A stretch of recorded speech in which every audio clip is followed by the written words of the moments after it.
Hi hello people, welcome back to our channel. ఈ రోజుటి నుంచి మన ఛానల్లో మరొక కొత్త సిరీస్ అనేది స్టార్ట్ అవ్వబోతుంది. ఈ సిరీస్ కూడా మీ అందరికీ చాలా బాగా నచ్చుతుందని ఆశిస్తున్నాను. తప్పకుండా చూడండి. ఇంకా మన టాపిక్లోకి వెళ్ళిపోదాము. బుయ్ బుయ్ అని అంబులెన్స్ హాస్పిటల్లోకి ఎంటర్ అవ్వడంతో అక్కడ స్టాఫ్ అలర్ట్ అయి గబగబా స్ట్రెచ్చర్ తీసుకొని ఇంజూర్ అయిన వాళ్ళని తీసుకువెళ్తున్నారు. ఒక అమ్మాయికి ఒక అబ్బాయికి బాగా మేజర్ యాక్సిడెంట్ అయ్యింది. ముఖం శరీరం అంతా రక్తపు మడకలు. ఆ వ్యాన్ నుండి ఒక అమ్మాయి చిన్న బాబుని ఎత్తుకొని బెదిరిపోతున్న కళ్ళతో వాళ్ళకి ఏమీ కాకూడదు అని దేవుణ్ణి తలుచుకుంటూ వాళ్ళ వెనకాలే వెళ్తుంది. కళ్ళ నుంచి కన్నీరు కారుతూ ఉంది. చుట్టూ ఏముందో కూడా చూసుకోకుండా షాకుకి గురైనట్టు ఉంది. ఇంత ఇదిలోనూ బాబును గట్టిగా జాగ్రత్తగా పట్టుకొని ఉంది. బాబు 5 సంవత్సరాల వయసు.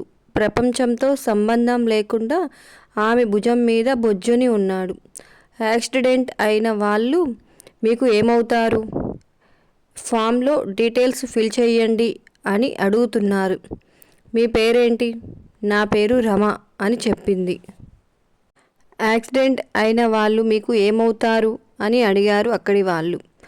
మా అక్క బావ బెంగళూరు నుంచి వస్తుంటే ఇలా జరిగింది.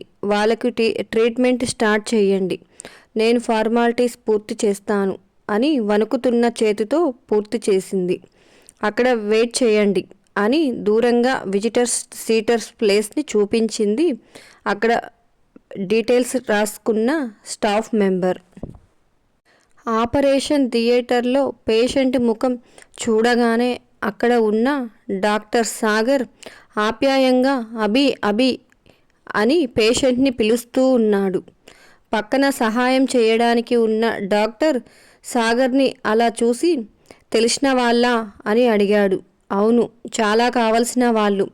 ఇలా చూడాల్సి వస్తుంది అని అనుకోలేదు అని పక్కన నర్స్కి తన ఫోన్ ఇచ్చి కార్తిక్ నెంబర్కి మీ బ్రదర్ యాక్సిడెంట్ అయి హాస్పిటల్లో ఉన్నారు, పరిస్థితి క్రిటికల్ అని మెసేజ్ పెట్టు అని చెప్పి ఆపరేషన్ స్టార్ట్ చేశారు. పక్కన ఇంకో థియేటర్లో అభి వైఫ్ సంగీతకి కూడా ఆపరేషన్ మొదలయ్యింది. బయట ఉన్న రమ ఇంకా ఇది అంతా జరిగింది అంటే నమ్మబుద్ధి కావడం లేదు. యాక్సిడెంట్లో తనకి కూడా మైనర్ ఇంజురీస్ అయ్యాయి. తన మైండ్ అది రిసీవ్ చేసుకోవడం లేదు. ఎవరినైనా పట్టుకొని గుండె బరువు దిగేదాకా ఏడవాలని ఉంది. కదిలితే బాబు ఎక్కడ లెగుస్తాడో అని బొమ్మలా వాణ్ణి పట్టుకొని చూస్తూ ఉంది. అప్పుడు సమయం ఉదయం 6:30 గంటలు అవుతుంది. కార్తిక్, ఏంట్రా ఇంత హడావిడిగా పెళ్ళి పెట్టుకున్నావు? లీవ్ తీసుకొని పరిగెత్తుకు వచ్చాను. నా బెస్ట్ ఫ్రెండ్ పెళ్ళి మిస్ అవ్వకూడదు అని. ఇంతకీ మీ కాబోయే శ్రీమతి ఎవరు? ఎలా కలుసుకున్నారు అని ఇంకా ఏదో అడగబోతుంటే, అబ్బా ఆపకుండా మాట్లాడడం పోలేదురా నీకు ఇంకా అని ముద్దుగా తన స్నేహితుడు అయిన కిరణ్ని విసుక్కుంటున్నాడు మన పెళ్ళి కొడుకు కార్తిక్. దగ్గర 6 feet హైట్, మంచి పర్సనాలిటీతో పెళ్ళి కొడుకు గెటప్లో చూపులకు మతి పోగొడుతున్నాడు మన హ్యాండ్సమ్. అప్పుడే వాళ్ళ అమ్మ అయిన లత గారు కార్తీక్ రూమ్కి వచ్చి కిరణ్ని చూసి, ఇప్పుడైనా రావడం, బయట టిఫిన్లు పెడుతున్నారు, తిని వచ్చి రెడీ అవ్వు అని చెప్పి తను తెచ్చిన టిఫిన్ కార్తీక్కు ఇచ్చి, నువ్వు తినేసి రెడీగా ఉండు, పంతులు గారు ఏమైనా నీతో పూజ చేయించాలి అంటే పిలుస్తాను అని చెప్పి వస్తున్న బంధువులను రిసీవ్ చేసుకోవడానికి వెళ్ళిపోయారు. ఆమె బయటకు వెళ్ళగానే కార్తిక్ వాళ్ళ నాన్న రఘురామ్ గారు లోపలికి వచ్చి కిరణ్ని పలకరించి, కార్తిక్ అభి వస్తున్నాడు అన్నావు కదా, నీకు కాల్ చేశాడా? ఎక్కడి వరకు వచ్చాడు అని అడిగారు. హా నాన్న, అన్నయ్య బయలుదేరి 7 గంటలు అవుతుంది. ఇంకా సేపట్లో మన ముందు ఉంటాడు. అన్నయ్య వదిన మన బుజ్జి ప్రిన్స్కి స్వాగతం చెప్పటానికి రెడీగా ఉండండి అని నవ్వుతూ చెప్పాడు. కార్తిక్ నీకు ఎలా కృతజ్ఞతలు చెప్పాలో తెలియడం లేదురా. మీ అమ్మ వాళ్ళని ఒప్పుకుంటుంది అని నేను అనుకోలేదు.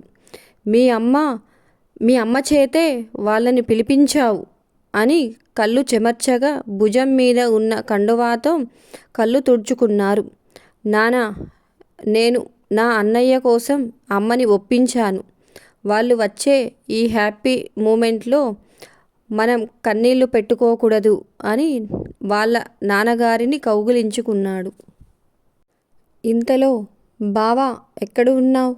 కళ్యాణ మండపం దగ్గర ఏర్పాట్లు ఎలా జరుగుతున్నాయో చూసి వద్దాం అని లోపలికి కార్తిక్ వాళ్ళ మామయ్య మరియు పెళ్లి కూతురు తండ్రి అయిన కేశవులు రాఘవ్ గారిని కేశవుల్ని తీసుకొని బయటకు వెళ్ళారు.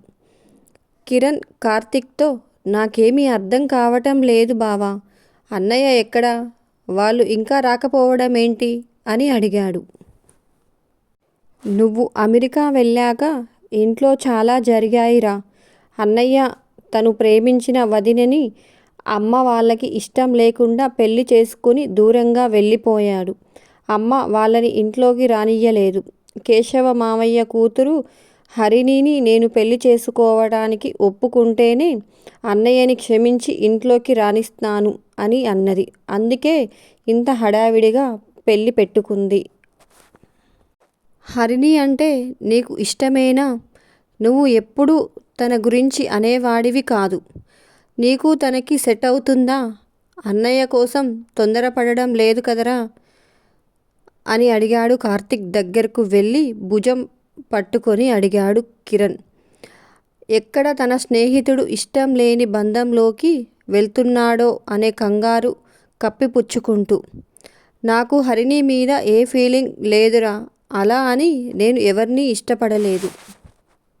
హరిణి కొంచెం మొండిది. మామయ్య గారి గారాబంతో అలా అయ్యింది. అమ్మకి నేను తనని చేసుకోవడం ఇష్టం. నాకు అన్నయ్య ఇంటికి రావడం ముఖ్యం. అందుకే ఇంకేమీ ఆలోచించకుండా ఒప్పుకున్నాను. ఇంకా నా పెళ్ళి అనే ఫీలింగ్ కూడా రాలేదు.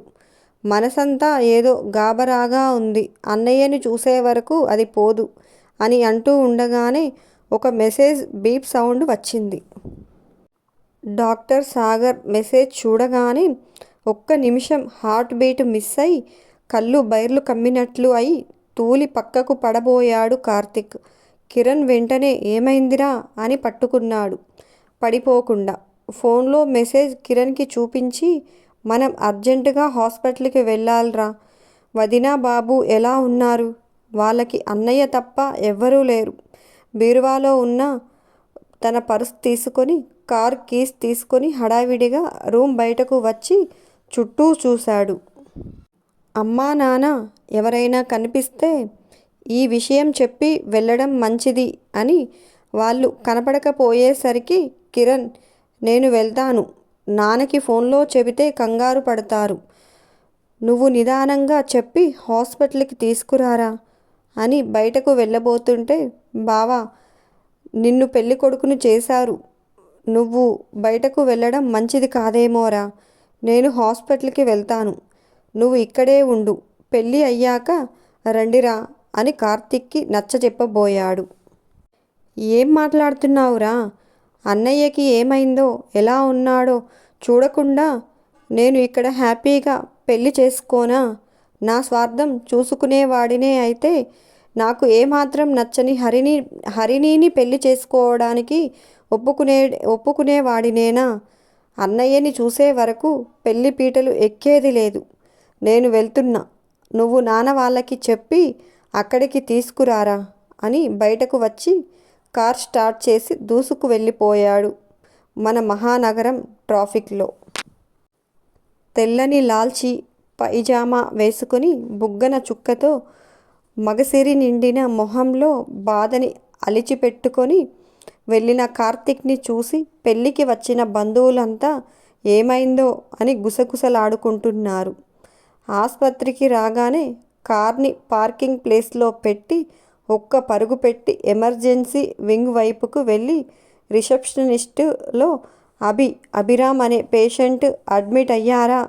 డాక్టర్ సాగర్ ట్రీట్మెంట్ ఇస్తున్నారు.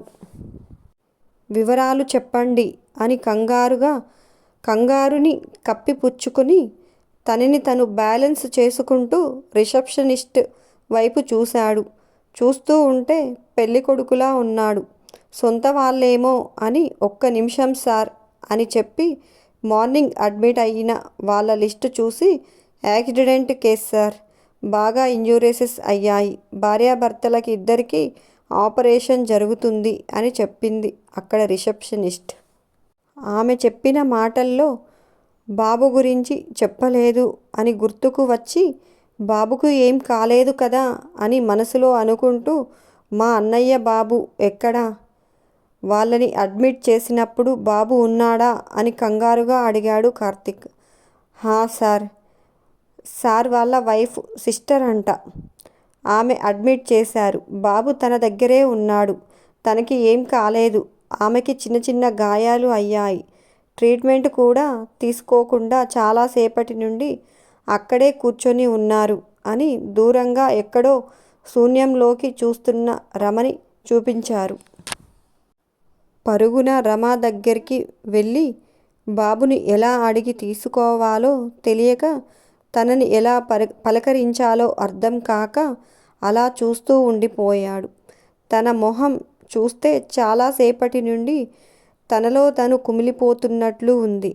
కళ్ళు బుగ్గలు ఎర్రబడి కళ్ళు వాచిపోయి ఉన్నాయి. నుదురు మోచేతుల మీద దెబ్బలు ఉన్నాయి. తనని అలా చూడగానే తన మనసు పిండేసినంత బాధగా ఉంది. తన పక్కన ఉన్న చైర్లో కూర్చొని నా పేరు కార్తీక్, అభి మా అన్నయ్య, నా పెళ్ళికి వస్తూనే ఇలా జరిగినట్లుంది.